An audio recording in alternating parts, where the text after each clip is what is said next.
हरे कृष्णा। हम लोग रेशियोज पढ़ रहे थे, प्रॉफिटेबिलिटी रेशियोज पढ़ लिए थे, दो पढ़ लिए थे, मतलब उसमें एक जीपी पढ़ लिया था और एक एनपी पढ़ लिया था। तो जीपी रेशियो का फॉर्मूला क्या है? GP upon sales into 100। NP ratio NP upon sales into 100। अच्छा, एनपी रेशियो को एनपी मार्जिन भी बोल सकते हैं, जीपी रेशियो को जीपी मार्जिन भी बोल सकते हैं। और आपने एक क्वेश्चन कर लिया था ये वाला, है ना? और एक ये क्वेश्चन देखिए, ये आपके एग्जाम का जून 2024 का क्वेश्चन आया हुआ है, 3 मार्क्स में।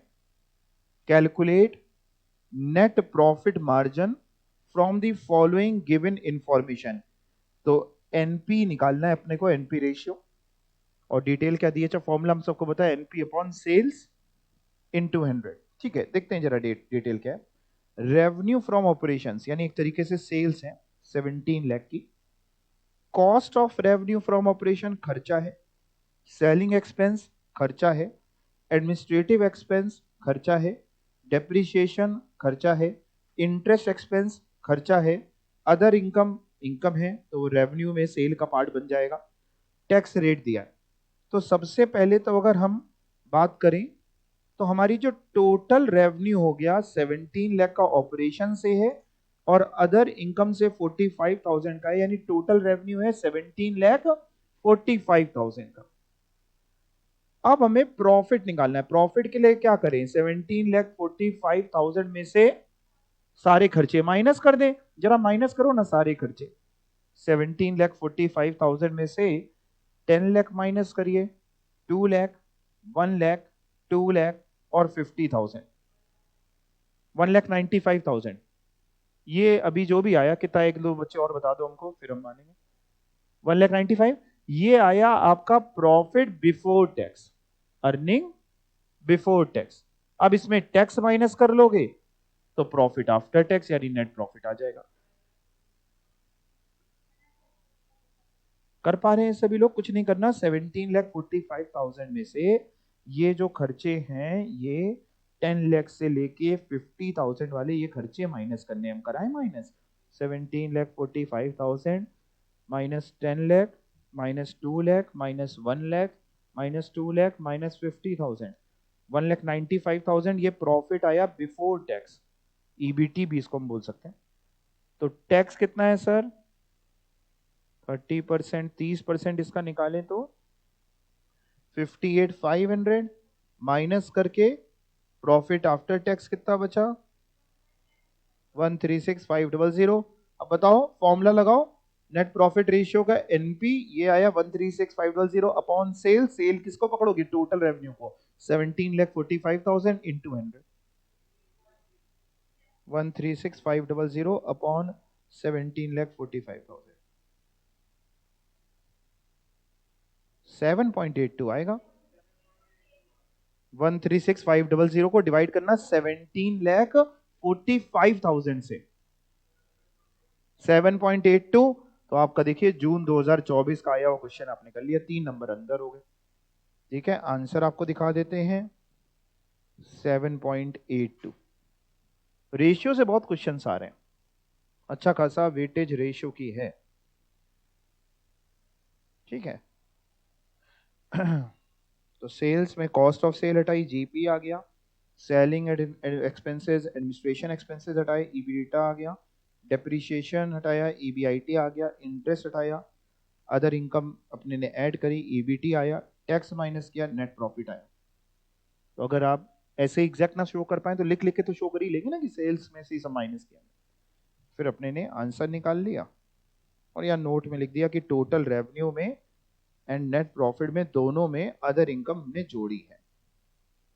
अदर इनकम दोनों जगह जोड़ी ना, प्रॉफिट में भी तो जोड़ी, तभी तो 17,45,000 में से सब कुछ माइनस किया था और डिवाइड भी 17,45,000 से हुआ। क्लियर? तो अब आएगा तो आप कर पाएंगे ये। चलें आगे। ओके, अगला प्रॉफिटेबिलिटी रेशियो होता है ईबीआईटी अपॉन कैपिटल एम्प्लॉयड। क्या है? आरओआई का फॉर्मूला है, रिटर्न ऑन इन्वेस्टमेंट। तो रिटर्न ऑन इन्वेस्टमेंट नाम बता रहा है, इन्वेस्टमेंट जो लगाई उस पर कमाई कितनी हुई। तो ऊपर कमाई लेनी है, नीचे इन्वेस्टमेंट लेनी है। कमाई मतलब ईबीआईटी अपॉन कैपिटल एम्प्लॉयड। बस यहाँ एक छोटी से अंतर है, ईबीआईटी के साथ साथ लिखा है ऑपरेटिंग प्रॉफिट लेने। मतलब अगर आपके कोर बिजनेस से भी प्रॉफिट हुए हैं और कुछ अदर इनकम्स भी हैं, तो हमें अदर इनकम्स नहीं लेनी। अगर सिर्फ ईबीआईटी वर्ड यूज होता तो हम पूरा लेते। जैसे आपने क्वेश्चन किया था लास्ट टर्म पे, मैं आपको दिखाता हूं। तो हम लोगों ने एक क्वेश्चन किया था ये, जिसमें इंटरेस्ट कवरेज रेशियो का फॉर्मूला पढ़ा था, ईबीआईटी अपॉन इंटरेस्ट।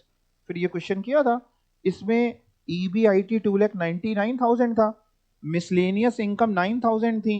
तो हमने लेकिन पूरा 2,99,000 ही पकड़ा था, हमने 9,000 माइनस नहीं किया था क्योंकि ईबीआईटी लेना था। बट अगर ऑपरेटिंग प्रॉफिट बोलेगा तो हम 2,99,000 में से 9,000 हटाते, हम 2,90,000 लेते, ये फर्क आ जाता है। तो यहां पे हमें ऑपरेटिंग प्रॉफिट लेना है जब हम आरओआई निकाल रहे हैं। तो क्वेश्चन कह रहा है सर ऑपरेटिंग प्रॉफिट लेना ईबीआईटी का वो पार्ट जो ऑपरेटिंग प्रॉफिट है अपॉन कैपिटल एम्प्लॉयड। ये क्वेश्चन करें, बहुत छोटा सा क्वेश्चन है। Companies EBIT is 2,99,000 which includes miscellaneous income 9,000. Its capital employed is 11 lakh. आपको निकालना है आरओआई यानी रिटर्न ऑन इन्वेस्टमेंट। करिए, बिल्कुल सही फॉर्मूला लगाना है, आंसर आ गया 26.36। तो आप फॉर्मूला लिखेंगे, फिर आपने 2,90,000 लिया होगा अपॉन 11 लाख इंटू 100। चेक कर लीजिए एक बार, ठीक है। फॉर्मूलेज आप लोगों ने एक जगह नोट कर लिए हैं, सब याद कर लिए हैं। अभी नोट वाला काम हुआ है, आज क्या काम है याद भी करना है, ठीक है। चलिए अगला, रिटर्न ऑन एसेट। देखिए नाम सब कुछ बता रहा है, रिटर्न ऑन एसेट, तो एसेट नीचे आने हैं और रिटर्न यानी प्रॉफिट ऊपर आना है। तो फॉर्मूला बना profit after tax upon net asset into 100। Same तरीके से return on net worth, profit after tax upon net worth into 100। Sales to capital employed, ये तो नाम ही में आंसर छुपा हुआ है, सेल्स टू कैपिटल एम्प्लॉयड, तो सेल्स अपॉन। अब इसके बाद आते हैं मार्केट टेस्ट रेशियोज पे। हाँ,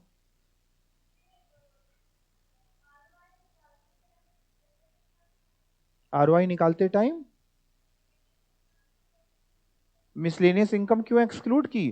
क्योंकि देखो यहाँ फॉर्मूले में है कि आपको ईबीआईटी लेना है, वो भी ऑपरेटिंग प्रॉफिट वाला, यानी जो ऑपरेशन से आया, जो कोर बिजनेस से आया, अदर इनकम नहीं। अदर इनकम समझते हैं जैसे क्या हो सकती है? मान लो हमने बैंक में एफडी करा दी, एफडी में ब्याज मिल गया, हमने कोई स्क्रैप सेल कर दिया, कुछ भी इस तरीके की अदर इनकम जो मेन बिजनेस से संबंधित नहीं है, वो नहीं लेनी। तो फॉर्मूले में लिखा है, इसलिए अपने लोग उसको लेके चल रहे हैं।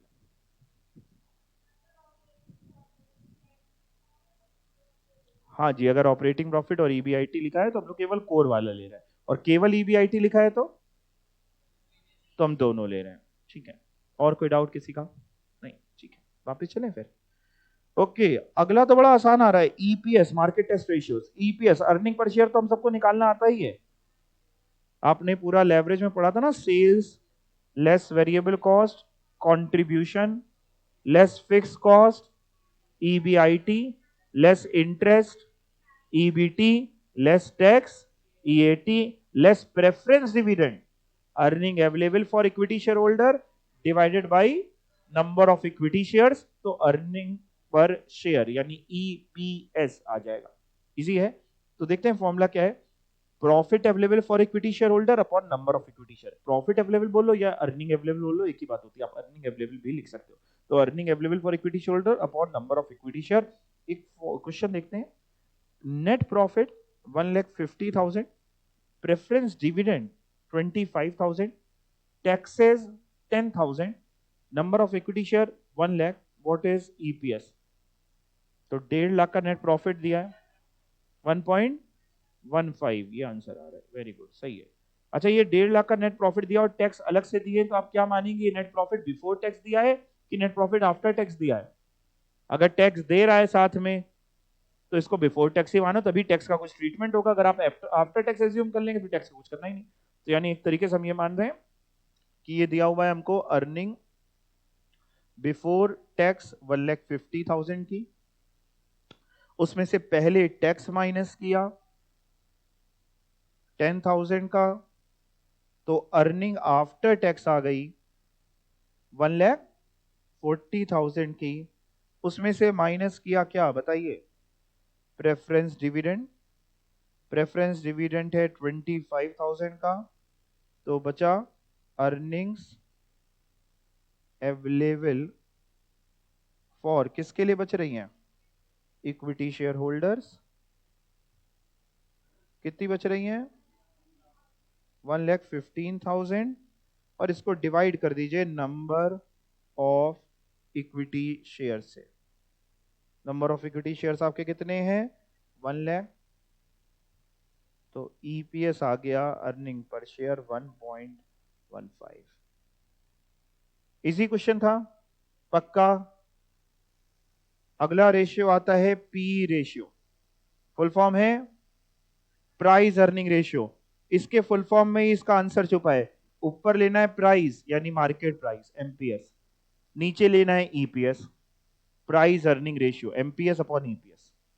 एमपीएस अपॉन ईपीएस, कुछ बच्चे एग्जाम में कंफ्यूज हो जाते हैं कि एमपीएस अपॉन ईपीएस था कि ईपीएस अपॉन एमपीएस था, तो आप मत कंफ्यूज होइएगा, आपको ट्रिक बता दे रहे हैं। देखिए फॉर्मूला ही है प्राइस अर्निंग रेशियो, तो price upon earning, earning upon price थोड़ा ना बोले, अर्निंग प्राइस रेशियो है नहीं, क्या फॉर्मूला है, P ratio, price earning ratio. तो ऊपर प्राइस आएगा मार्केट प्राइस, नीचे अर्निंग, एमपीएस अपॉन ईपीएस कर दिया, पी आ गया। क्वेश्चन करते हैं, net income of A company after deducting preference dividend is 4 lakh and number of equity share is 50,000. Find out P ratio if market price of the share is ₹32. अपने आप करिए, निकाल लिया, वेरी गुड।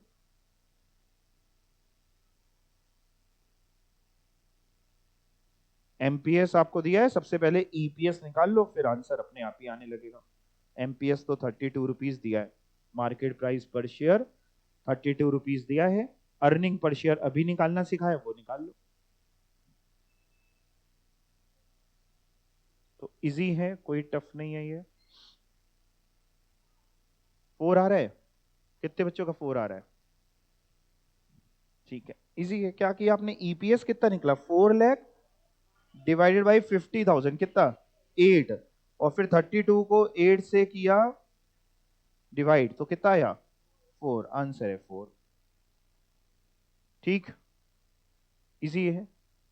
अच्छा, a high P ratio reflects high earning potential and a low P ratio reflect low earning potential। एक और question करते हैं,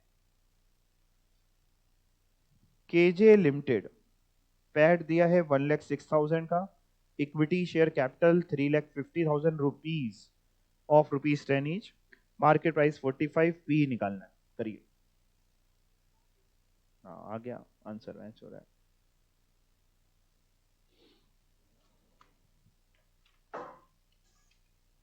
जी बिल्कुल ठीक है।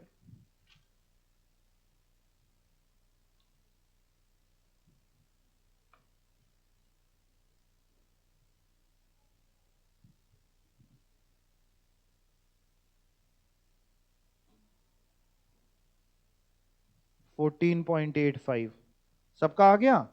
नंबर ऑफ इक्विटी शेयर कितने हैं, 35,000 है ना, 3.5 लाख रुपए लिखे एग्जाम में, ये पढ़ लेना। तो 1,06,000 अपॉन 35,000 करेंगे तो अर्निंग पर शेयर आ जाएगा, जो भी आ रहा हो, है ना, और फिर 45 अपॉन जो भी अर्निंग पर शेयर है वो करेंगे, तो 14.85 या 14.86 आपका आंसर आ जाएगा। आ गया सभी का, पक्का। तो ये इजी रेशियो है। अगला चलते हैं, डिविडेंड पे आउट रेशियो। इसका मतलब क्या होता है, डिविडेंड पे आउट रेशियो।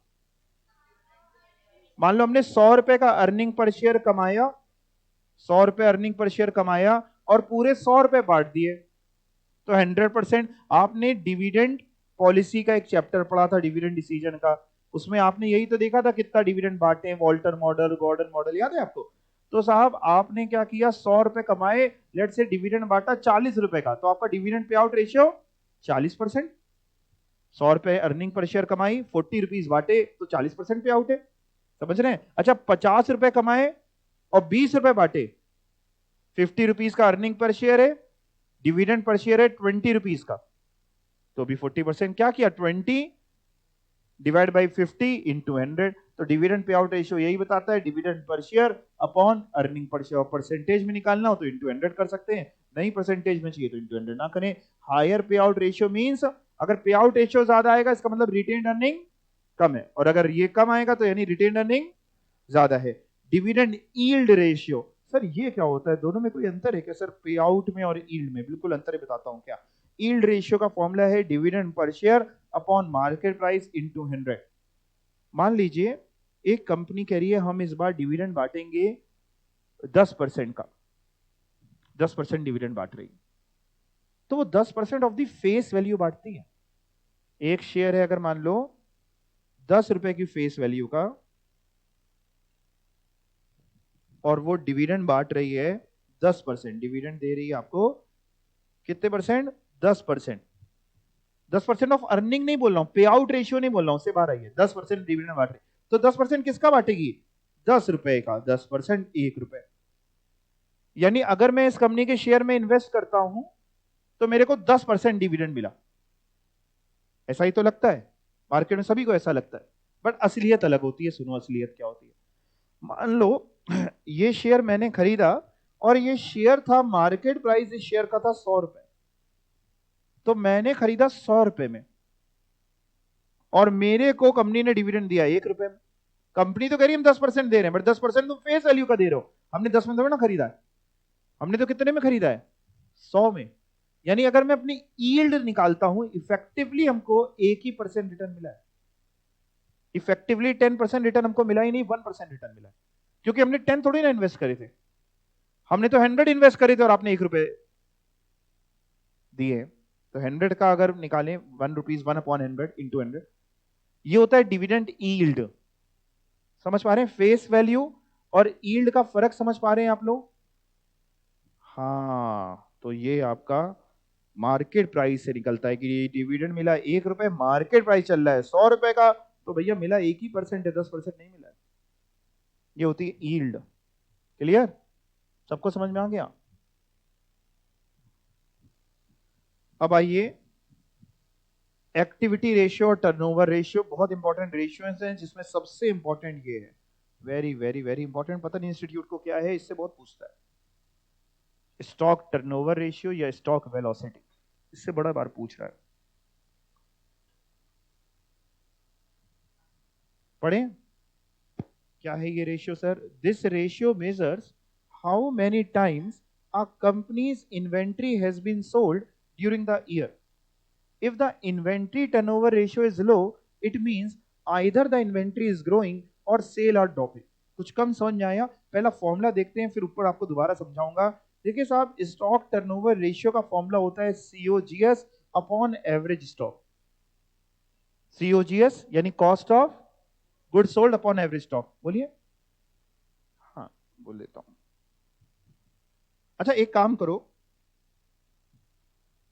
एक क्वेश्चन आपको ये दिख रहा है, आपको जीपी रेशियो निकालना आता है? एग्जाम का आया हुआ क्वेश्चन है, इसमें स्टॉक टर्नओवर रेशियो निकालना हो, जीपी। जीपी आता है आपको? जीपी निकालो, जीपी सभी लोग निकाल के बताओ।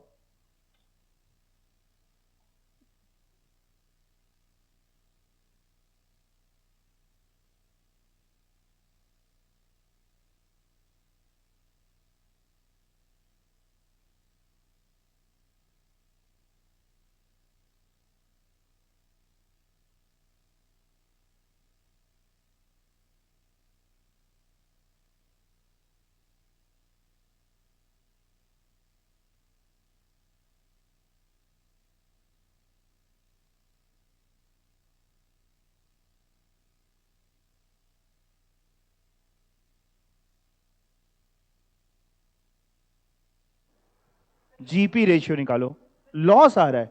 अच्छा, ये क्वेश्चन एग्जाम का आया हुआ है, दिसंबर 2024 में, आप देख सकते हैं 4 मार्क्स का ये क्वेश्चन आया है, जिसमें 2 चीजें निकालनी थी और 2+2 की वेटेज दी थी इंस्टीट्यूट ने। स्टॉक टर्नओवर रेशियो 2 नंबर का था और जीपी रेशियो 2 नंबर का था। तो जीपी रेशियो का फॉर्मूला क्या है? GP upon sales into 100। तो पहले क्या निकालना पड़ेगा? पहले जीपी, तो आप लोग ने किसी निकाला, आपका 40% आ रहा है और आप कह रहे हैं लॉस आ रहा है। प्रॉफिट ही आएगा, लॉस नहीं है इसमें। हाँ, 40% बता रहे हैं बच्चे, जीपी रेशियो आ रहा है 40%। और जो लोग 40% बोल रहे हैं सही बोल रहे हैं। ग्रॉस प्रॉफिट, ग्रॉस प्रॉफिट निकालना आता है क्या? ट्रेडिंग अकाउंट बना के करोगे कि बस प्लस माइनस करके हो जाएगा? ट्रेडिंग के तरह का ही प्लस माइनस करके जीपी निकाल लीजिए सभी लोग। और जीपी के बाद फिर आप उसको सेल से डिवाइड कर दीजिए। जो लोग जीपी ना निकाल पा रहे हो हमसे मदद ले लीजिएगा। आप नहीं निकाल पा रही जीपी, कर लिया 40%। हाँ, 40% आंसर आएगा। जिसका हो जाए बहुत अच्छा, जिसका ना है हमसे पूछ लेना।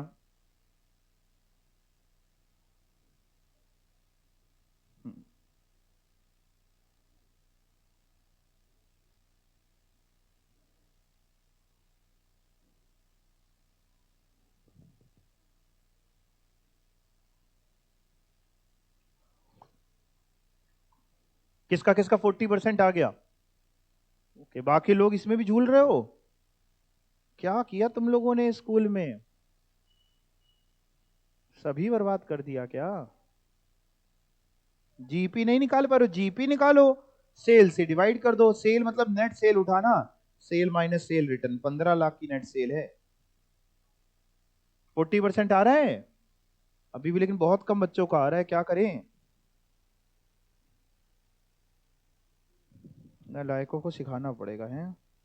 ट्रेडिंग अकाउंट, अपने यहाँ कितने लोग साइंस साइड वाले हैं? हैंड रेज करिए, एक को छोड़ के बाकी सब। तो बाकियों का आंसर क्यों नहीं आ रहा? जीपी नहीं निकालना सीखा स्कूल में, कॉमर्स साइड होके भी तो क्या सीखा? हाँ, हाँ मतलब देखो भैया, यहां लेते हैं टू ओपनिंग स्टॉक, यहां लेते हैं by sales, by closing stock, यहां टू परचेजेस। वेजेस दी हैं क्या, एक बार चेक करते हैं। वेजेस होती है तो टू और लिख देते, नहीं ओपनिंग परचेज बस ये बाई सेल्स। और चलो आप करते हैं to opening stock 228750, 228750। Purchases 966750। Sales minus sale return कितनी बचती है? 15 लाख की सेल ले ली हमने, नेट सेल्स बेसिकली लिखते हैं इसको, नेट सेल 15 लाख। या आप अंदर माइनस करके दिखाते थे ना बचपन में। और क्लोजिंग स्टॉक कितना लेना है? 295500, 2,95,500। बस और कुछ है नहीं। अब आप इसका टोटल करिए, 15 लाख प्लस 295500, यानी 179550। ये दोनों तरफ लिख दे, जो साइड का टोटल ज्यादा होता है वो दोनों तरफ लिख देते हैं। उसमें से ओपनिंग माइनस करते हैं 228750, और 966750 की परचेजेस माइनस करी। तो बताओ जीपी कितना आया? टू ग्रॉस प्रॉफिट 6 लाख का, ये बैलेंसिंग फिगर आती है। अब 6 लाख को हम लोग को सेल से डिवाइड करना है, यानी GP ratio, GP upon sales into 100। तो 6 लाख अपॉन 15 लाख इंटू 100।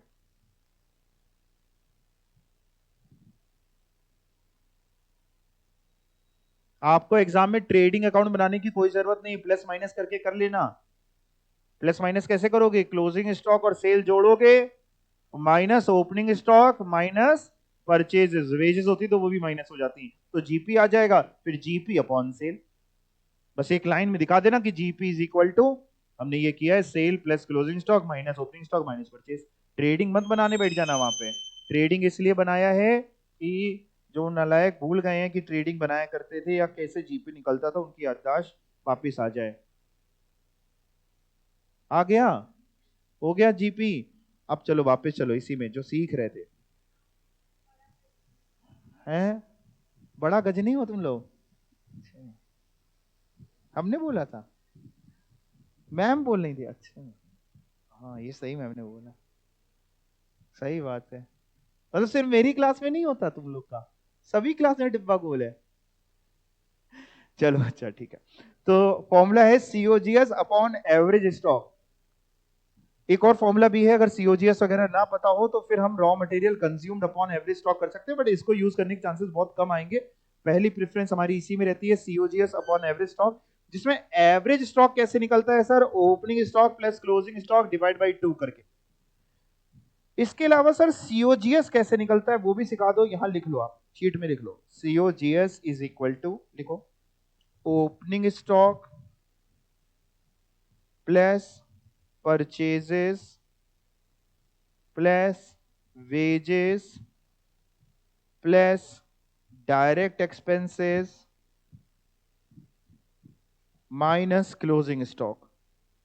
जब ये करते हैं तो सीओजीएस आ जाता है, opening stock plus purchases plus wages plus और कोई डायरेक्ट एक्सपेंस अगर है जैसे कैरेज इनवर्ड या कुछ भी, वो भी प्लस करा, माइनस क्लोजिंग स्टॉक किया तो सीओजीएस आ गया।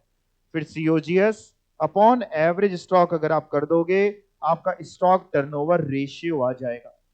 क्या फॉर्मूला है, सीओजीएस अपॉन एवरेज स्टॉक। इसको स्टॉक टर्नओवर रेशियो भी बोल सकते हैं या फिर इन्वेंट्री टर्नओवर रेशियो भी आप बोल सकते हैं, स्टॉक मींस इन्वेंट्री। क्या फॉर्मूला है, याद करो, बोलो मेरे साथ, क्या फॉर्मूला है, COGS upon average stock. COGS कैसे निकलेगी, opening stock plus purchases plus wages plus direct expenses minus closing stock. अच्छा, अगर क्वेश्चन में वेजेस और डायरेक्ट एक्सपेंस ना दिए हो तो opening stock plus purchases minus closing stock. ठीक है, एवरेज स्टॉक कैसे निकलेगा, क्योंकि डिवाइड एवरेज स्टॉक से होना है, वो कैसे निकलेगा, opening stock plus closing stock divide by 2। कोई भी चीज का एवरेज ऐसे ही निकालते हैं अपन। मैं आपको क्वेश्चन कराता हूं यही वाला एग्जाम का ही, जिसमें आपने जीपी रेशियो तो बिल्कुल सही निकाला। अब निकालते हैं stock turnover ratio. Opening stock दिया है, परचेजेस दी हैं, क्लोजिंग स्टॉक दिया हुआ है, सेल रिटर्न, बहुत कुछ दिया हुआ है। स्टॉक टर्नओवर रेशियो निकालना है, फॉर्मूला हमको पता ही है, सीओजीएस अपॉन एवरेज स्टॉक। आप कहोगे तो एवरेज स्टॉक के लिए मैं आपकी मदद कर दूंगा, ओपनिंग स्टॉक और क्लोजिंग स्टॉक को जोड़ के डिवाइड बाई 2 करके मैं बता दूंगा। आंसर कितना आया, 3.43। ये स्टॉक टर्नओवर रेशियो बता रहे हैं आप। एक बार मैं चेक कर लेता हूँ अपने पास करके जरा, 228750 प्लस 966750, पहले सीओजीएस निकालना हूँ, माइनस क्लोजिंग स्टॉक 295500। 9 लाख की सीओजीएस आई है, 9 लाख रुपए की कॉस्ट ऑफ गुड सोल्ड आ गई, upon average stock, opening stock 228750 upon plus 228750 plus 295500 divide by 2, 262125। कितना बता रहे हैं आप लोग, 3.43। चलो आंसर देखते हैं, 3.43 कैसे किया, ओपनिंग स्टॉक में परचेजेस ऐड करी, क्लोजिंग स्टॉक माइनस किया तो सीओजीएस आ गया। फिर एवरेज स्टॉक कैसे निकाला, एवरेज इन्वेंट्री के लिए opening stock plus closing stock divide by 2।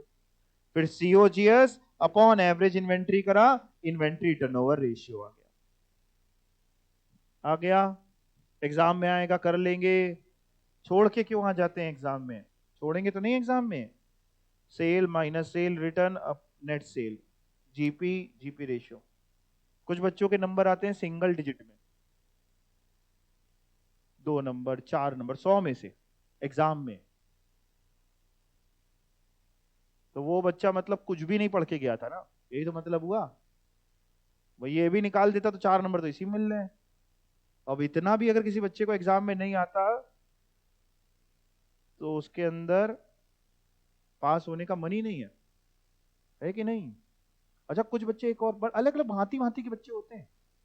कुछ बच्चे बड़े स्मार्ट बनते हैं क्लास में, हम किसी पर्टिकुलर के लिए नहीं बोल रहे हैं, वो आप अपने अंदर समझ सकते हैं सभी लोग।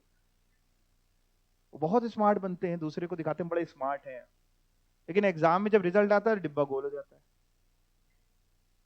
आपको स्मार्टनेस दिखानी नहीं है, स्मार्ट बनना है। स्मार्ट कैसे बना जाता है, पढ़ाई करके। अच्छे कपड़े पहनने से स्मार्टनेस नहीं आएगी, पढ़ाई करके डिग्री आ जाएगी। फिर आप फटे कपड़े पहन के जाएंगे तो लोग कहेंगे यही ट्रेंड है कि नहीं। बीएमडब्ल्यू से कोई हाफ पैंट पहन के उतरता है ना जलेबी खरीदने, अरे पैसे वाला है, और आप बन ठन के जा रहे हैं बाइक से, कोई इज्जत नहीं। तो ट्रेंड जो है आप पढ़ लीजिए, पढ़ रहे हैं तो पढ़ के बन जाइए।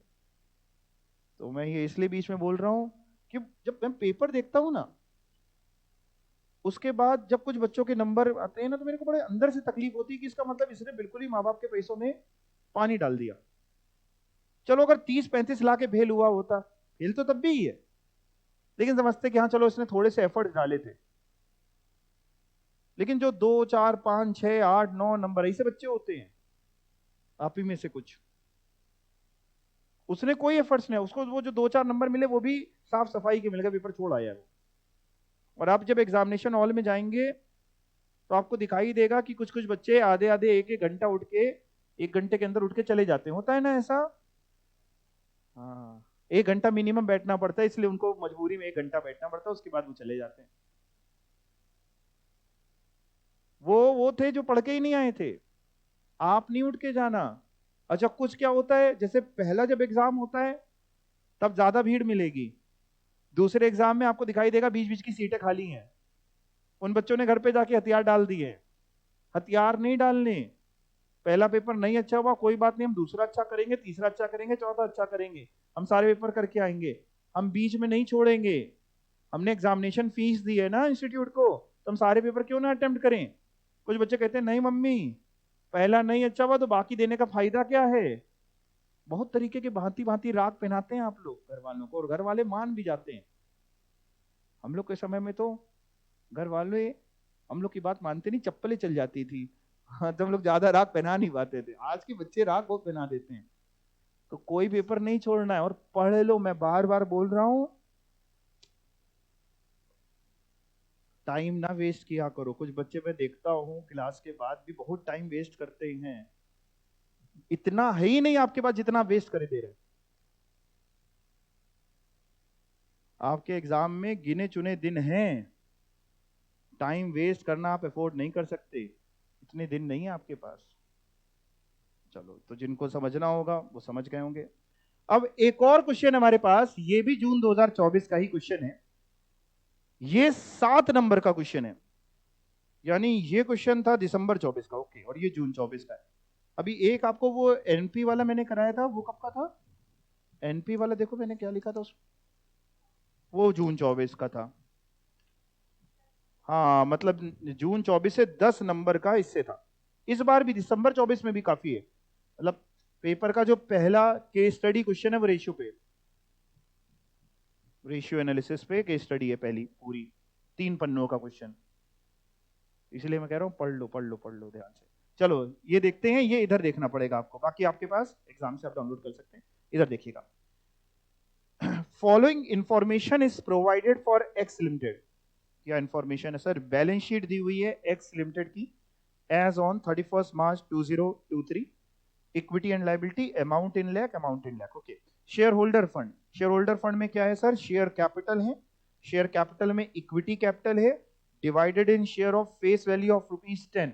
और ये क्रॉस क्रॉस क्यों लगा है सर। हाँ, आप लोग समझ पा रहे हैं, बिना पढ़े इतने समझदार आप लोग हैं कि ये अमाउंट आपसे निकलवाएगा, अभी नीचे आपसे कहेगा कि इस बैलेंस शीट को कंप्लीट करिए। तो इक्विटी की वैल्यू नहीं बताई, वो आपसे चाहेगा, प्रेफरेंस की वैल्यू नहीं बता रहा है, वो भी आपसे चाहेगा, ठीक है, अभी करेंगे। और क्या क्या बता रहे हैं सर, रिजर्व एंड सरप्लस में जनरल रिजर्व है, पीएनएल है, जिसका टोटल करके आउटर कॉलम में बाहर 22,800 लिखा है। नॉन करेंट लाइबिलिटी में लॉन्ग टर्म बोरोइंग आपको नहीं बता रहा, तो आपको निकालनी है current liability, short term borrowing, trade payable, short term provision, outstanding expenses. ये हो गई आपकी लाइबिलिटी साइड। जाहिर सी बात है टोटल नहीं करके देगा, नहीं तो क्वेश्चन आसान हो जाएगा, टोटल आपको करना है। एसेट साइड की बात करते हैं, non current assets, property plant and equipment and intangible asset, जिसमें property plant and equipment PPE में आपका 30,000 है, इनटेंजिबल एसेट 1,000 के हैं, कैपिटल डब्ल्यूआईपी 2,500 की है, टोटल 33,500। नॉन करेंट इन्वेस्टमेंट नहीं बताना चाहता, करंट एसेट में स्टॉक नहीं बता रहा, ट्रेड रिसीवेबल बता रहा है, कैश एंड कैश इक्विवेलेंट नहीं बता रहा, और टोटल, जाहिर सी बात, जब स्टॉक ही नहीं बता तो करंट एसेट और टोटल भी कहां से बताएगा। Okay, complete the above balance sheet, answer नहीं दिखाते हैं, complete the above balance sheet और other relevant information is given below. क्या इंफॉर्मेशन आपको दी हुई है। पहला, investments are in fixed income securities and have an interest rate of 8%। The pay out of interest is ₹100 lakh। Ignore tax और TDS. ये ना भी बोलता तो बच्चे का कहीं इतना दिमाग चल रहा था। कि टीडीएस कटा होगा, तो कह रहा वो तो इग्नोर करना है, ठीक है। बात आती है सर बोल क्या रहा है, इन्वेस्टमेंट हम कौन सी साइड में देख के आए, एसेट साइड में कि लाइबिलिटी में, कि पूरे में ढूंढ ले, कहीं ना कहीं तो मिल ही जाएगी, कहां ढूंढे, एसेट में ही ढूंढे। चलो एसेट में नॉन करेंट इन्वेस्टमेंट आपको दिख रही है, दिख रही है, ये इसी के बारे में कुछ बोल रहा है, फिर से पढ़ रहे हैं क्या बोल रहा है, बहुत ध्यान से पढ़ना। पहला पॉइंट कह रहा है इन्वेस्टमेंट जो है वो फिक्स्ड इनकम सिक्योरिटीज में है, और जहां पे हमने इन्वेस्टमेंट कर रखी वहां 8% ब्याज मिलता है, और हमें इस पूरे साल 100 लाख का ब्याज मिला है। मतलब जितनी हमने इन्वेस्टमेंट करी थी, अगर लेट से वो एक्स अमाउंट है, तो हमें एक्स का 8% ब्याज मिला होगा, एक्स इंटू 8%, जो कि 100 लाख है। तो हमको बताओ हमने इन्वेस्टमेंट 100 लाख से ज्यादा करी होगी कि कम करी होगी, पहले तो ये बताओ। ज्यादा, कैसे निकले, अगर ऐसे आपको बताएं तो क्या करें, एक्स अगर इन्वेस्टमेंट करी, उसका 8% ब्याज है, यानी 100 लाख का, तो एक्स की वैल्यू बोलो ना, 100/8% करो, खत्म करो। 1250 लाख की इन्वेस्टमेंट है, 1250 लाख की इन्वेस्टमेंट है। जो जो फिगर समझ में आती जा रही है वो हम लोग बढ़ते चलते हैं, फिर तो सॉल्यूशन के लिए सिर्फ ये कॉपी पेस्ट करना रह जाएगा, इजी हो जाएगा। नॉन करेंट इन्वेस्टमेंट आ गई, और ये सारे रुपीज इन लैक्स थे, तो टेंशन नहीं। तो 1250 आ गई, सबको समझ में आ गया 1250 कैसे आई। तो पहला आपको इतना पार्ट अगर आप चाहें तो मैं दिखा भी सकता हूं, नीचे calculation of non current investment, long term investment कैसे निकली, 100/8% यानी 1250 लाख। और देखते हैं क्या बता रहे हैं, इन्वेंट्री टर्नओवर रेशियो 5 है, यानी स्टॉक टर्नओवर रेशियो दे दिया। स्टॉक टर्नओवर रेशियो का फॉर्मूला होता है सीओजीएस अपॉन एवरेज स्टॉक, वो करके इसने दे दिया है। सीओजीएस भी बता दी है 15,000 लाख की, ओपनिंग और क्लोजिंग स्टॉक की फिगर सेम थी, सेम बोले तो इक्वल। पहले तो हमको यह बताओ, आपको स्टॉक टर्नओवर रेशियो पता है और सीओजीएस पता है, क्या इन दोनों की मदद से एवरेज स्टॉक आ जाएगा, करो 3000 पक्का, और ओपनिंग स्टॉक बताओ, ओपनिंग भी 3 रहा होगा, क्लोजिंग भी 3000 रहा होगा, क्योंकि सेम फिगर है, यानी क्लोजिंग स्टॉक आ चुका है 3000। कैसे किया, स्टॉक टर्नओवर रेशियो का फॉर्मूला लिखा, stock turnover ratio is equal to COGS upon average stock, यानी सीओजीएस अपॉन एवरेज स्टॉक के बाद क्या करना है, सीओजीएस यानी स्टॉक टर्नओवर रेशियो में ऐसे लिख दे रहे हैं आप लोगों के लिए, नहीं तो आएगा ही नहीं आपको। इन्वेंट्री टर्नओवर रेशियो की जगह 5 लिख दिया, सीओजीएस की जगह हम लोग कितना दिया है, 15,000 लाख लिख दिया, सब लाख में बात चल रही है, ठीक है, upon average inventory, average stock भी बोल सकते हो। तो बताओ एवरेज स्टॉक इधर जाएगा, 5 डिवाइड में आएगा, तो एवरेज स्टॉक कितना आएगा, 15,000 अपॉन 5, 3000 लाख। यही ओपनिंग स्टॉक है, यही क्लोजिंग स्टॉक है। चलो ऊपर स्टॉक में चलते हैं, इन स्टॉक आ गया है 3,000 लाख। अगर स्टॉक पता है, ट्रेड रिसीवेबल पता है, कैश एंड कैश इक्विवेलेंट पता है, ये भी तो पता है, 8300 अपना करंट एसेट का टोटल आ चुका है। यहां तक सबको समझ में आ रहा है, यानी एग्जाम में देखने में क्वेश्चन भयानक है, लेकिन अगर करा जाए तो किया जा सकता है। और क्या है सर, हाँ कुछ पूछना, पूछिए पूछिए पूछिए। अच्छा एसेट साइड पूरी हो गई, अभी एक बार और दोनों पढ़ लेते हैं, फिर देखते हैं ना, करेंगे भी करेंगे। Issued equity share capital of ₹10 each is twice of preference share capital. क्या बोल रहे हैं, इशूड इक्विटी शेयर कैपिटल 10 रुपए का एक शेयर है। हमने कहा 10 रुपए तो तुमने ऊपर ही बता दिए थे कि भैया 10 रुपए का एक शेयर है, फेस वैल्यू 10 की है, प्रेफरेंस की 1000 की है। कह रहा है सर इक्विटी जो है वो twice of preference share capital है, मतलब अगर 3 रुपए का दोनों मिला के, हम ऐसे एज्यूम करके आपको सिखाने के लिए, 3 रुपए इक्विटी और प्रेफरेंस मिला के, तो उसमें 2 रुपए इक्विटी है और 1 रुपए का प्रेफरेंस है। ये इंटरप्रिटेशन निकालोगे कि ये इंटरप्रिटेशन निकालोगे, 3 रुपए में 2 का प्रेफरेंस शेयर और 1 का इक्विटी निकालोगे, कि जो हमने पहले बोला 2 का इक्विटी और 1 का प्रेफरेंस, पढ़ के यही समझ में आ रहा है ना, हाँ ठीक है। इशूड इक्विटी की शेयर कैपिटल 10 रुपए की है, जो वो ट्वाइस है, शेयर इक्विटी ट्वाइस है ऑफ प्रेफरेंस, तो जितना प्रेफरेंस उसका 2 गुना इक्विटी, मतलब 2:1 का रेशियो इन दोनों में, ठीक है। तो अब इस पे करेंगे बाद में। और आखिरी लाइन में लिखा है long term borrowings have an interest pay out of 1000 lakh at the interest rate of 10%। कह रहा है ऊपर लॉन्ग टर्म बोरोइंग थी, हमने कहा लाइबिलिटी साइड में थी, आपने फिगर नहीं बताई थी हमको लॉन्ग टर्म बोरोइंग कितने की है। कह रहा है उसमें ना हमने ब्याज इस बार पे किया है 1000 लाख का 10% रेट पे, यानी बोरोइंग 1000 लाख की नहीं थी, ब्याज दिया है 1000 लाख का। तो बताओ ना, जैसे इन्वेस्टमेंट का बताया, 1000 लाख डिवाइड बाई 10%, 10,000 लाख की तुम्हारी बोरोइंग थी, तो ऊपर ये फिगर आ गई है 10,000 लाख। अब चलो टोटल करते हैं, पहले एसेट साइड में आते हैं, देखते हैं सब हो गया क्या। एसेट साइड में पीपी का टोटल था ही, नॉन करेंट इन्वेस्टमेंट हमने कर दिया, इसका हो गया, और कुछ है नहीं एसेट साइड में, बस इन तीनों का टोटल करो। 43050, पक्का सभी लोग चेक कर लो, आ गया। तो अगर एसेट का यही टोटल है तो लाइबिलिटी का भी यही टोटल होगा 43050, क्योंकि दोनों मैच होते। हाँ, क्या 8300 वैल्यू कैसे आई? कोई बच्चा बताएगा ये 8300 कैसे आया? ये तीनों का बेटा टोटल करके ये लिख दिया। आप आगे बैठती हैं तो पहले पीछे का बैठने लग गए हैं। यहाँ बैठ जाओ, है काफी जगह, आ जाओ। 8300 आ गया समझ में आपको? तीनों का टोटल है, ठीक है। अब बताइए लाइबिलिटी साइड का टोटल कितना होगा? 43050। अब देखते हैं लाइबिलिटी साइड में क्या क्या बच रहा है सर। एक तो ये दोनों बच रहा है, अभी करते हैं इन दोनों का। लेकिन ये हो गया है पार्ट, ये हो गया, ये हो गया है। हमको ये नहीं समझ में आ रहा कि साहब टोटल हमको पता है, ये डिलीट करें तो आपको थोड़ा समझ में आए। टोटल पता है 43050, करंट लाइबिलिटी भी पता है 8600 की, ये 10,000 पता ही है, ये 22,800 पता है, लेकिन ये फिगर नहीं पता है, ये वाली इक्विटी और प्रेफरेंस का टोटल नहीं पता है हमको। बैलेंसिंग निकल आएगी 43050 माइनस 22,800 का ये रिजर्व एंड सरप्लस, 10,000 की नॉन करेंट लाइबिलिटी और 8600 की करेंट लाइबिलिटी, तो 1650। बट सर ये तो टोटल आया ना सर, इसमें से इक्विटी कितना, प्रेफरेंस कितना, 2:1 के रेशियो में इसको बांट दो, 1650 डिवाइड बाई 3 इंटू 2, 1100 की इक्विटी और 550 का ये 1100 और 550। बैलेंस शीट पूरी बन गई है, 7 नंबर आपको मिल चुके हैं। 7 नंबर में देखने में क्वेश्चन भयानक लग सकता है, लेकिन था कुछ नहीं। सिर्फ अगर एक फॉर्मूला आपको याद हो स्टॉक टर्नओवर रेशियो का, और बाकी आपके पास दिमाग हो, बाकी कोई फॉर्मूला लगा ही नहीं कहीं पे, तो ये स्टॉक टर्नओवर रेशियो का फॉर्मूला, और इसको बस अब अच्छे से लिख करके दिखा देना, ऐसे ऐसे फिगर्स के साथ आंसर में लिख करके दिखा देना, कैलकुलेशंस करके दिखा देना। कैलकुलेशन आपको दिखाने पड़ेंगे कि कौन सी फिगर आपने कैसे निकाली है, दिखा लेंगे ना, कैलकुलेशन दिखा देना, बैलेंस शीट बना देना, ठीक है ना।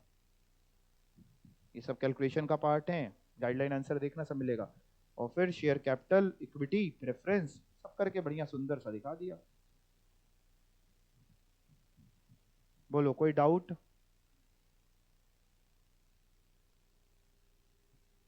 एग्जाम में डरना नहीं, क्वेश्चन पढ़ना, क्वेश्चन बड़ा हो तो देख के डरा मत करो। हम तैयार करते चलते हैं आप लोगों को, लेकिन आप तैयार होते नहीं हैं। डरा मत करो, प्रैक्टिस करके जाओगे तो डर नहीं लगेगा, प्रैक्टिस की कमी होगी तो डर लगेगा। तो डरो नहीं, प्रैक्टिस करो। आज घर जाके होमवर्क दे दूं आपको, अब देखना और एग्जाम्स में रेशियो से क्या क्या आया, दिसंबर 24 में और क्या आया था, और क्या आया था, ठीक है। खत्म नहीं कर रहा हूं अभी, अभी बचा है, अभी स्टॉक टर्नओवर रेशियो के बहुत सारे क्वेश्चन है मेरे पास। ये करिए, a company's purchases are 385 lakh, sales 510 lakh, closing stock 58 lakh, GP 25% on cost, on cost, calculate stock turnover ratio करिए, देखना होगा कौन सा बच्चा पहले करता है। पहले हमको सही आंसर कौन सा बच्चा बताएगा।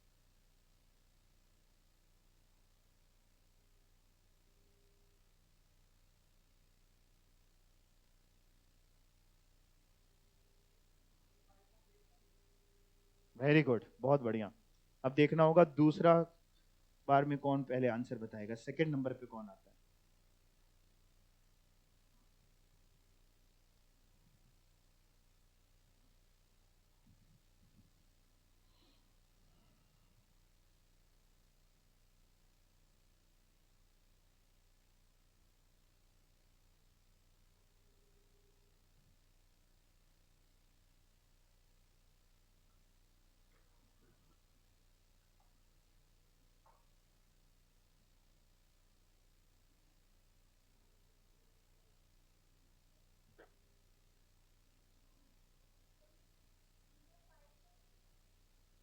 आपका गलत आ रहा है शायद, आपका सही आ रहा है। अब देखना होगा तीसरी बार में सबसे पहले आंसर कौन बताता है। देख रहे हैं, तीसरी बार में सबसे पहले।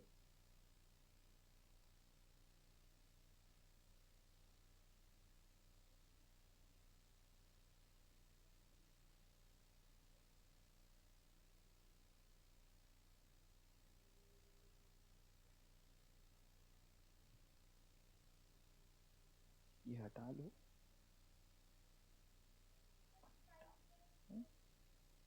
है 5.86, ठीक है।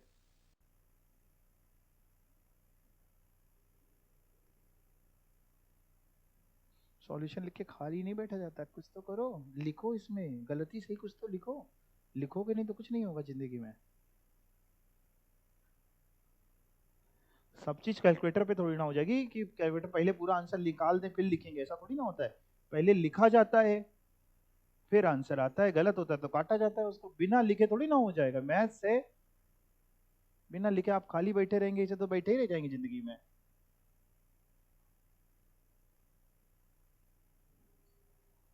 जिंदगी में आप कितनी गलतियां करते होंगे हर इंसान, बट पढ़ाई में गलती करने में क्या डरते हैं फिर। लिखेंगे गलत होगा ना, इससे ज्यादा क्या होगा, लिखिए काटिए फिर करिए। ऐसे गलतियां कराएंगे बहुत सारी जाके।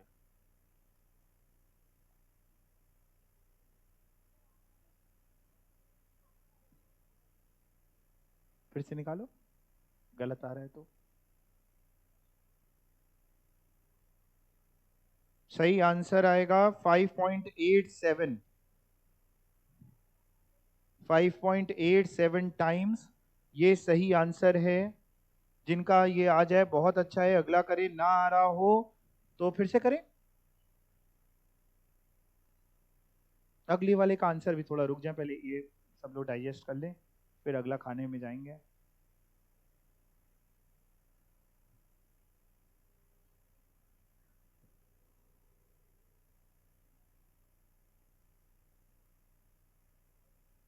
आंसर लिख दें यहाँ पे। आंसर आ रहा है, आंसर 5.87 टाइम्स। आप लोगों को ये आंसर निकालना है किसी भी तरीके से, बस ये निकाल के रख दो। सोचो एग्जाम में अगर आपको आंसर बता दिया जाए और तब भी ना निकल पाए तो कितनी ज्यादा शर्म आ जाएगी, है कि नहीं। फटाफट आंसर निकालो।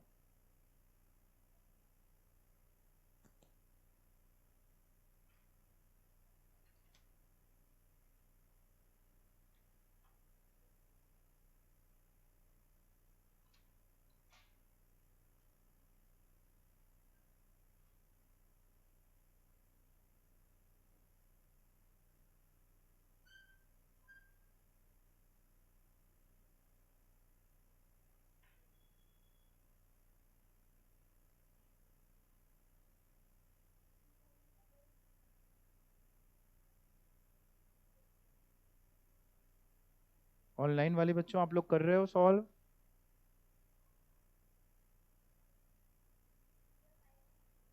5.87 आ रहा है, ठीक। कर रहे हो बेटा ऑनलाइन वाले, रिप्लाई करो जल्दी से। ऑनलाइन वाले बच्चों रिप्लाई करिए। कर रहे हैं आप लोग सॉल्व।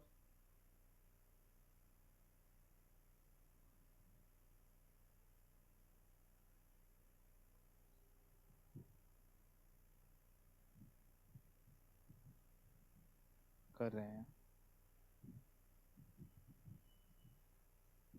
अच्छा मैं कराऊं क्या, नहीं कराएं। कर, कुछ बच्चे कर भी नहीं पा रहे हैं, फिर कैसे करेंगे, हम भी नहीं कराएंगे तो। वेट का टाइम देंगे और, चलो अच्छा टाइम और देते रहे। आपका हो गया, आ गया आंसर, अगला कर रहे हैं। नहीं हो रहा, करो करो, दिमाग लगाओ, होगा। है ओपनिंग स्टॉक कैसे निकालेंगे, क्वेश्चन पढ़े। A company's purchases are 385 lakh, sales 510 lakh, closing stock 58 lakh, rate of GP 25% on cost, और निकालना है स्टॉक टर्नओवर रेशियो। अच्छा, जीपी निकाल पाओगे? जीपी निकाल लिया? पहले जीपी निकालो, हम स्टेप वाइज बताते जा रहे हैं। सबसे पहले जीपी निकालो, जिन बच्चों का हो गया है वो सही है, जिनका नहीं हुआ उनको हम सिखाते जा रहे हैं। जीपी पहले निकालो। है? जीपी आ गया? अच्छा, 102 लाख। हाँ, तो 102 लाख। ठीक है, जीपी निकालो पहले सभी लोग। जी आर नहीं, जीपी।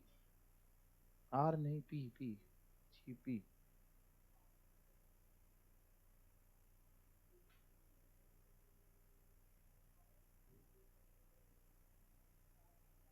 दिखाओ बेटा, हमसे ना छुपाया करो, हमको तो दिखाओ। अच्छा, नहीं, हमको दिखाओ तो क्या किया।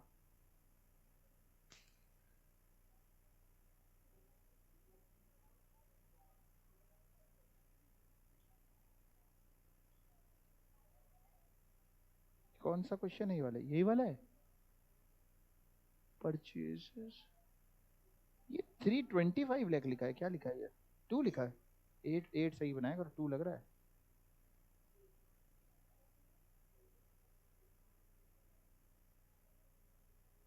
ये क्या निकाला? 5% क्या आया? कैसे निकाला? 5 कैसे आ गया? कुछ यहाँ कर रहे हो, कुछ यहाँ कर रहे हो। 5% में एवरेज इन्वेंट्री आती? परसेंटेज में आएगी एवरेज इन्वेंट्री? कैसे कर रहे थे? मतलब ये तो क्या ही कर रहे थे, समझ नहीं आ रहा। जीपी आ गया? हाँ बताएं, आपका आया था? आंसर आया था क्या 5.87? नहीं है, मैं समझा रहा हूँ। जीपी आ गया सबका? कितना आया? 102 लाख आया। साक्षी, तुम्हारा आंसर आ गया? अच्छा, वेरी गुड। जीपी आया 5 जीपी कितना आया? 102 lakh. Sale minus GP COGS होता है, निकालो। सेल में जीपी माइनस कर दो, सीओजीएस आ जाएगा, निकालो।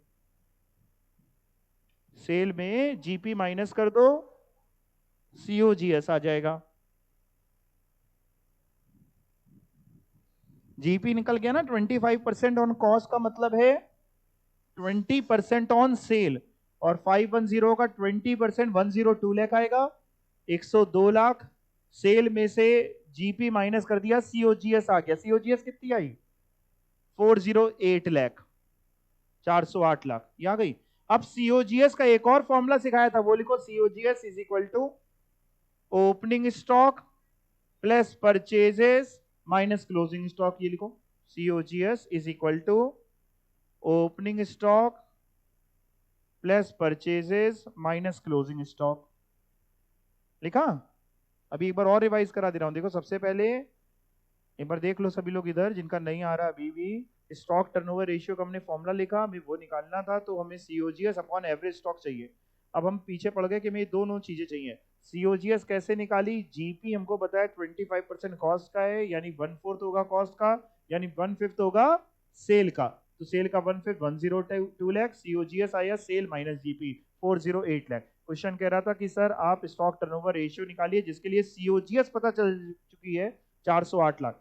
दूसरी चीज है एवरेज स्टॉक पता करना है। एवरेज स्टॉक के लिए ओपनिंग स्टॉक चाहिए, क्लोजिंग स्टॉक चाहिए। क्वेश्चन में क्लोजिंग स्टॉक तो दिया है, क्या नहीं दिया है? ओपनिंग नहीं दिया, तो हमने सीओजीएस का दोबारा फॉर्मूला लगाया।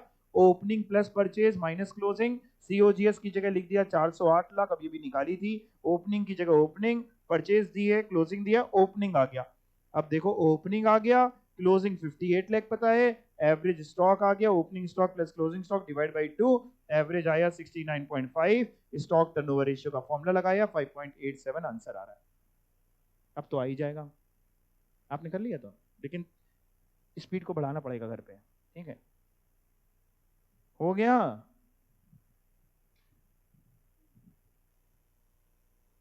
ये करिए।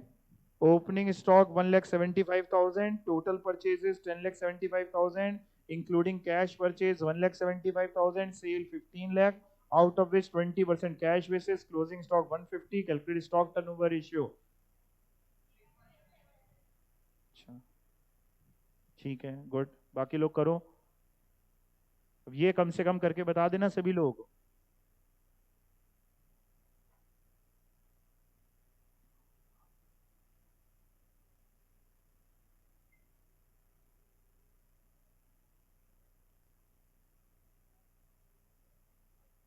पहले तुम क्वेश्चन लिखने बैठ जाते हो। अरे पहले सॉल्व करो, इसको खत्म करो, क्वेश्चन लिखोगे बैठ करके आधा घंटा। बीकॉम का एग्जाम कर रहे हैं क्या बैठ करके? कहानी नहीं फैलानी, रायता नहीं फैलाना एग्जाम में, क्वेश्चन लिखने बैठ गए, बताओ यार। पहले कॉपी में क्वेश्चन लिख रहे हैं, ओपनिंग स्टॉक परचेज इतनी, क्लोजिंग। अरे भैया करो सॉल्व, खत्म करो। घर पे फैलाओ रायता बैठ के, यहाँ पे पता चले जब तक कर बैठा अभी हाँ हो गया, अब हमने क्वेश्चन लिखा है सर, अब हम थोड़ा इधर उधर करेंगे। बहुत रायता फैलाते हैं।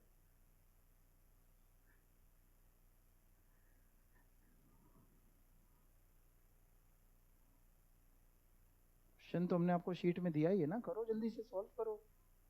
तुम भी क्वेश्चन लिख रहे हो बैठ के, करो सॉल्व। क्वेश्चन पढ़ो और क्या करना है वो करो डायरेक्टली। जो चीजें दी हैं वो लिखने का फायदा। हाँ ठीक है।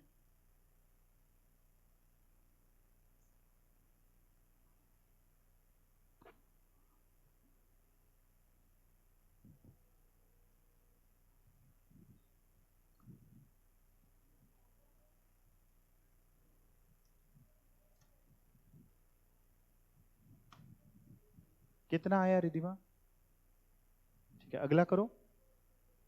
जिनका 6.76 आ जाए या 6.77 वो अगला करें। 6.77 मेरे पास आंसर है, ये हो जाए तो फिर नेक्स्ट करें।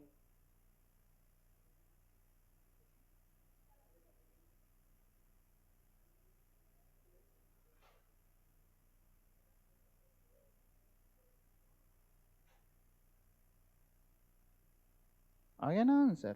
जल्दी जल्दी करो, इसे रायता फैला के नहीं काम करना है। 6.77 हो जाएगा ना, 6.76 का 9 आ रहा है तो करो 77।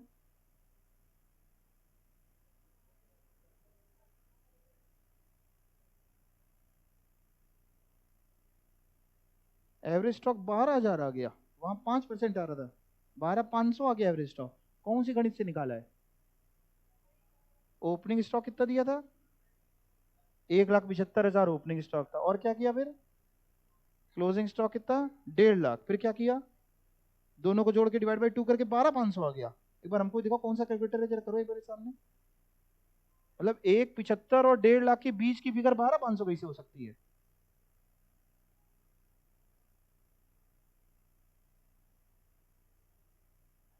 कितना आया? और 12,500 कैसे आया? तुम दिमाग लगाओ, वो 1.5 लाख की फिगर है, थोड़ा दिमाग भी लगाओ ना। वो 1,75 है, एवरेज मतलब होता है दो के बीच की फिगर, तो 12,500 कहां से हो जाएगी?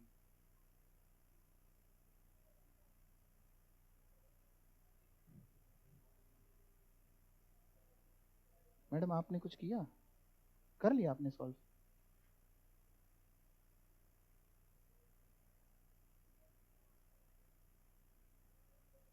6.77 कर दो ना उसको सभी लोग। 6.76 के बाद अगर 9 आ रहा है तो कितनी बार बताएं 7 करना है? फेल होके ही सुधरेंगे क्या? लिखो 6.77। 7.6 के बाद 9 आ रहा था ना, तो 7 लिखो उसको। अगला करो। अगला भी हो गया और उसका अगला, सब हो गया। तो बस कट्टम 0 किलो बैठ के टाइम्स लगाओ उसके आगे, टाइम्स 6.77 टाइम्स।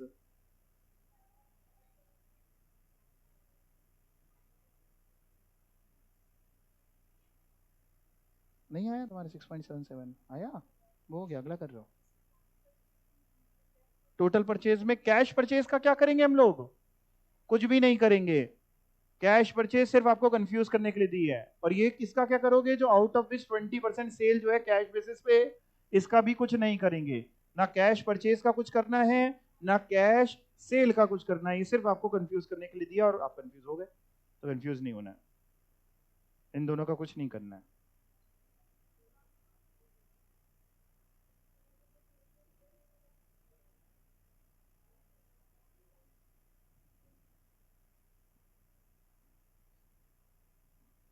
अब अगला क्वेश्चन करने से पहले, ये सबका हो गया ना 6.77, अगले में जाने से पहले वापस ऊपर चलते हैं, एक चीज समझाते हैं आपको। देखिए आपने स्टॉक टर्नओवर रेशियो निकाला, मैं आपको ये समझाने की कोशिश करता हूँ ये बताता क्या है। यानी फॉर्मूला तो हमें समझ में आ गया sir, COGS upon average stock कर दिया, हमारा आंसर आ गया। बट इससे निकलता क्या है, अगर हम ये भी समझ लेंगे तो बहुत अच्छा रहेगा, बेटर रहेगा। कई बार क्या होता है, जैसे मान लो आप कोई शॉप जाते हो, कभी जाते हो कुछ खरीदने कि सिर्फ ब्लिंकिट और ये सब करते हो? जाते हो ना? हाँ। तो कभी आप मान लो कहीं शॉप में गए और कुछ खरीदने गए, जैसे आपको खरीदना है मैगी, तो अब दुकानदार क्या करता है? आपने कहा मैगी दे दीजिए भैया, तो मैगी देता है, नहीं कैसे निकालता है, देता है, और कितने की आती है? 15-14 जो भी आती है, मान लो ऐसे निकाल कैसे देता है, एमआरपी देखनी नहीं पड़ती उसको, कहता है 15 रुपए। यही तो होता है ना? दूध खरीदना है आपको, उसने दूध का पैकेट दिया, लाओ इतने रुपए, जो भी है 35, 40, 34 जो भी रुपए। इसका मतलब वो जो आइटम है ना, वो फास्ट मूविंग आइटम है। फास्ट मूविंग आइटम का मतलब है जो आया और बिका। बेसिकली इन्वेंट्री तीन तरीके की होती है किसी भी ऑर्गेनाइजेशन में। एक फास्ट मूविंग होती है, एक स्लो मूविंग होती है, और एक नॉन मूविंग होती है। फास्ट मूविंग आया बिक गया, स्लो मूविंग कई बार आप कोई ऐसा सामान मांगते हैं, भैया ये है, वो एक बार आपको देखता है, एक बार पीछे पलट के देखता है, हाँ अच्छा रुको निकाल ले, फिर ऊपर चढ़ेगा सीढ़ी से, निकालेगा उसको, उसमें से गर्दा हटाएगा, धूल हटाएगा, और फिर पीछे 450, आप 440 दे दीजिएगा। ऐसा होता है। वो आइटम यानी स्लो मूविंग है। और कुछ ऐसा होता है जो बिक ही नहीं रहा है, वो आइटम नॉन मूविंग है। स्टॉक टर्नओवर रेशियो हमको यह बताने की कोशिश करता है कि हमारा स्टॉक स्लो मूविंग है कि फास्ट मूविंग है कि नॉन मूविंग है। यानी हम कितना स्टॉक रखते हैं और वो कितनी बार बिकता है। जाहिर सी बात है पूरे साल का स्टॉक हम एक बार में तो रखते नहीं है। जैसे आप घर में रोटी खाते हैं, अब पूरे साल में जितना आटा लगता है एक बार में खरीद लेते हैं क्या? नहीं, आप 5-5, 10-10 किलो ऐसे करके खरीदते हैं ना, फिर खत्म होने लगता है, फिर खरीद लिया जाता है। यही तो होता है सबके घर में। ऐसा तो है नहीं कि आप पूरे साल में मान लो 100 किलो आटा खा जाते हैं तो 100 किलो आटा एक बार में नहीं खरीद के रखते, इतना टाइम अब नहीं बचता ना इतनी स्टोरेज स्पेस है घरों में। स्टॉक टर्नओवर रेशियो यही बताने की कोशिश करता है। देखिए ऊपर हम ले रहे हैं सीओजीएस की, पूरे साल में हमने कितने रुपए के गुड्स बेच दिए, अपॉन एवरेज स्टॉक की कितने रुपए का स्टॉक रखते हैं। अगर लेट से सीओजीएस है मेरा 10 लाख का, यानी 10 लाख रुपए की लागत के माल बेच डाला है। जितनी ज्यादा लागत के माल बेच डालते रहोगे उतना बढ़िया है, उतनी ज्यादा तुम्हारी सेल हो रही है। सीओजीएस जितनी ज्यादा उतनी ज्यादा सेल, उतना ज्यादा प्रॉफिट। सीओजीएस यानी कितने रुपए का सामान बेच पाए। मान लो पूरे साल में आप कुछ भी नहीं बेच पाए तो खत्म ही है बात।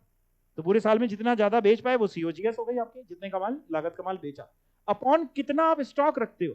मान लो आपने 10 लाख की लागत का माल बेचा, लेकिन ऑन एन एवरेज आपके पास स्टॉक रहता है केवल 1 लाख का, तो ये बढ़िया बात है आपके लिए, कम स्टॉक में ज्यादा माल बेच रहे हो। ऐसा कैसे हो रहा है सर, स्टॉक है 1 लाख का, बेच दिया 10 lakh. On an average stock रहता है 1 लाख का, यानी सामान आ रहा है बिक रहा है, आ रहा है बिक रहा है, एक बार में थोड़ा 10 लाख पे भर के रखते हैं। यानी हमने अपने स्टॉक को 10 बार रोटेट कर दिया है।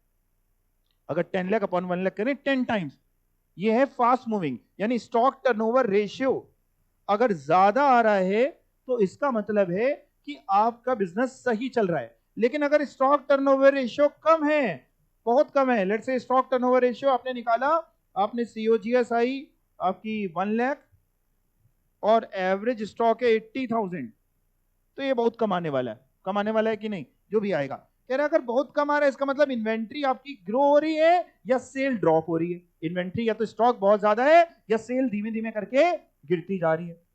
तो ये रेशियो ज्यादा आए तो अच्छा कि कम आए तो अच्छा? ज्यादा आए तो अच्छा। यानी स्टॉक टर्नओवर रेशियो क्या पढ़ाता है, बताता है, फिर से बढ़िए।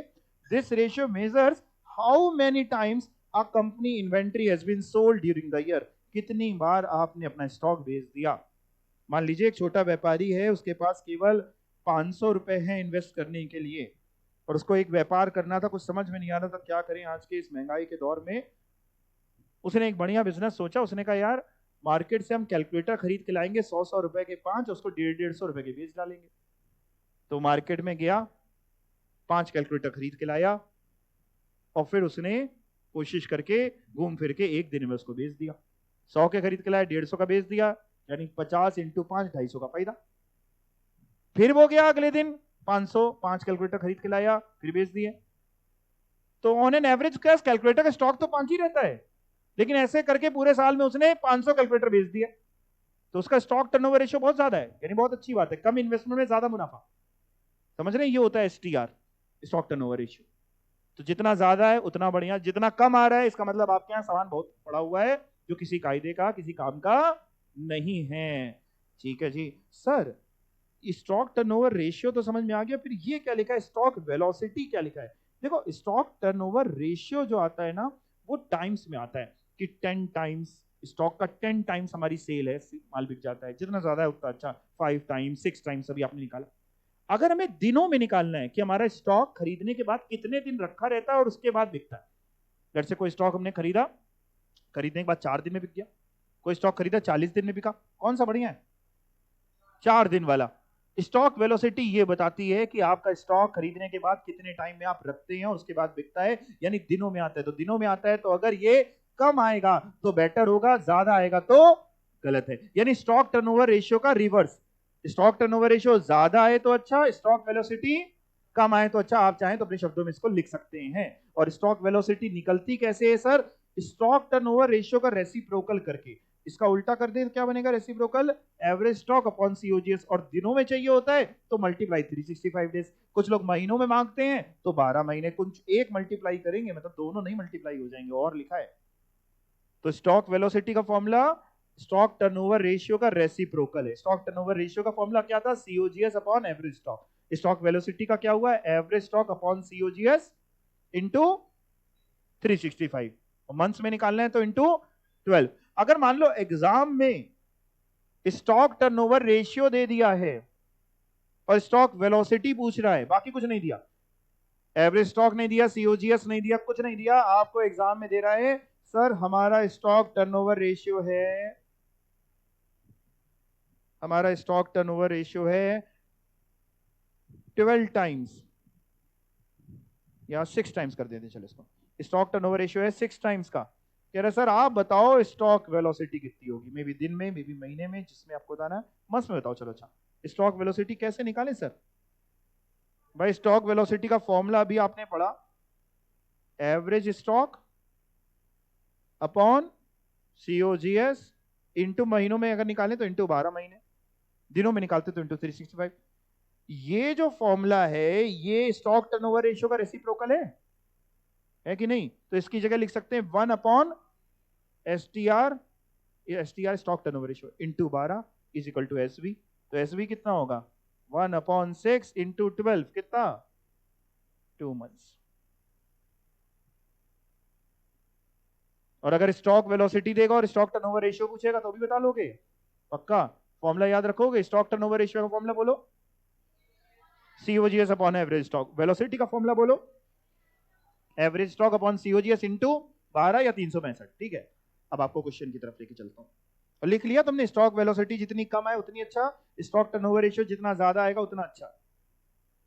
देख लेना, बोलना नहीं।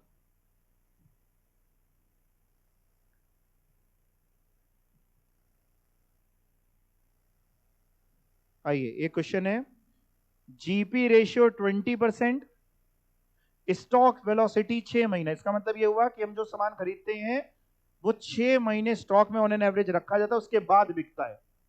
6 महीना उसका वेटिंग पीरियड है।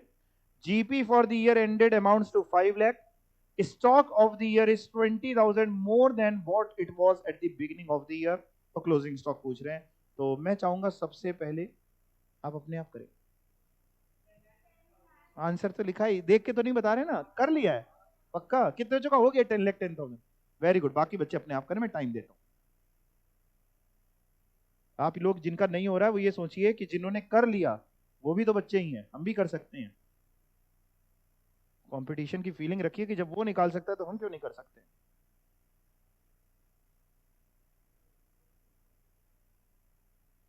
हिंट चाहिए हो तो पूछ लेना, नहीं चाहिए हो तो बहुत ही अच्छी बात होगी।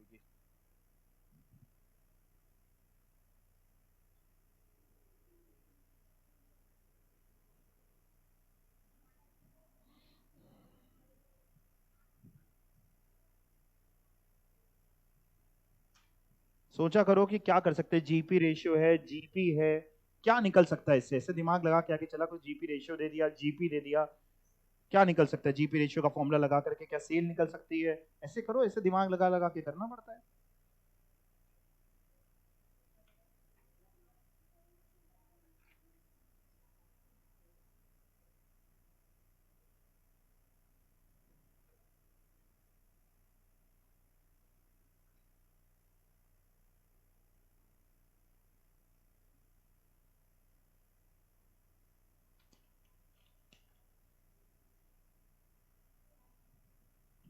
जी ऑनलाइन वाले आप लोग आंसर बिल्कुल सही सही बताते जा रहे हैं, वेरी गुड। ये भी करो बेटा।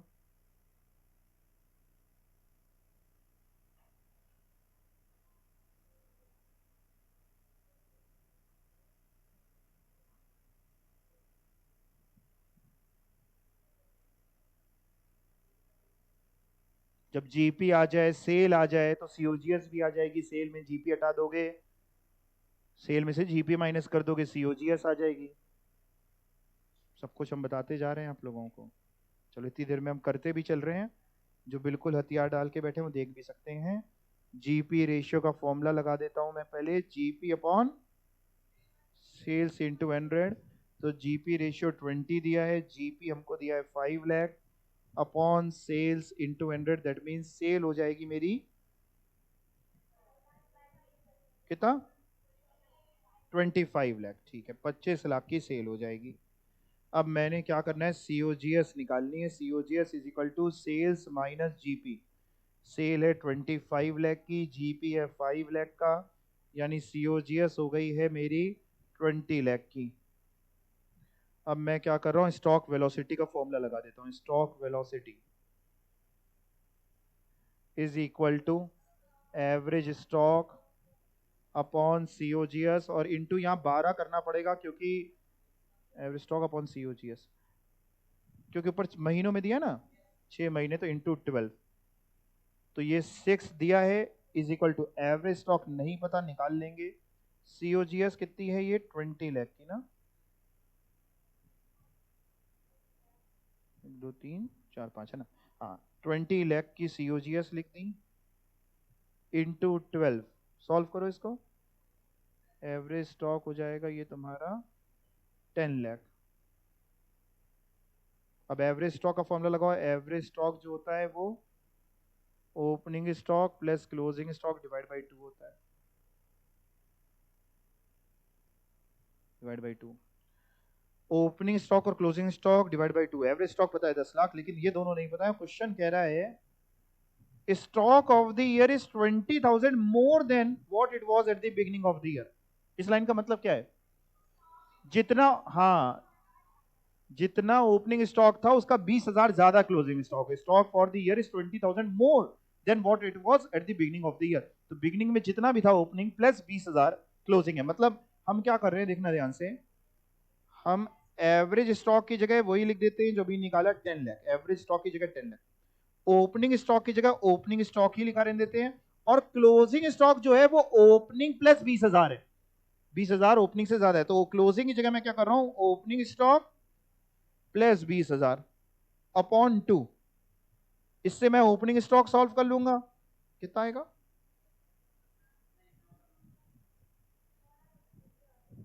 9,90,000। 9,90,000, ठीक है, जो भी आप लोग बताएं वो लिख दूंगा, 990। अब बात करते हैं, अगर ओपनिंग 990 है तो क्लोजिंग कितना होगा सर, क्लोजिंग स्टॉक होगा ओपनिंग स्टॉक प्लस 20,000, यानी 990 प्लस 20, 10,10,000। ये पूछ रहा था आपसे क्लोजिंग स्टॉक। आंसर आ गया 10,10,000। कैसे किया एक बार फिर से बता रहे, जीपी रेशियो का फॉर्मूला लग करके सेल निकाल दी। सीओजीएस कैसे निकाला, sale minus GP. Stock velocity का फॉर्मूला रख करके एवरेज स्टॉक आ गया, एवरेज स्टॉक का फॉर्मूला रख करके ओपनिंग स्टॉक आ गया, फिर क्लोजिंग स्टॉक निकाल दिया। एग्जाम में धीमे धीमे मत करना, तेजी तेजी से काम करना, तब काम हो पाएगा। चलो जी, ये भी हो गया। ये क्वेश्चन होमवर्क में दे दें, हो गया जिनका बहुत बढ़िया, जिनका नहीं हुआ 4 टाइम्स। तुम लोग का हो गया 4 आंसर आया ना, ठीक है।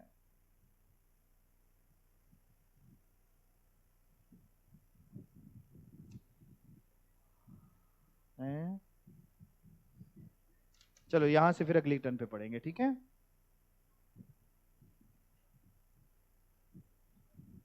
Thank you.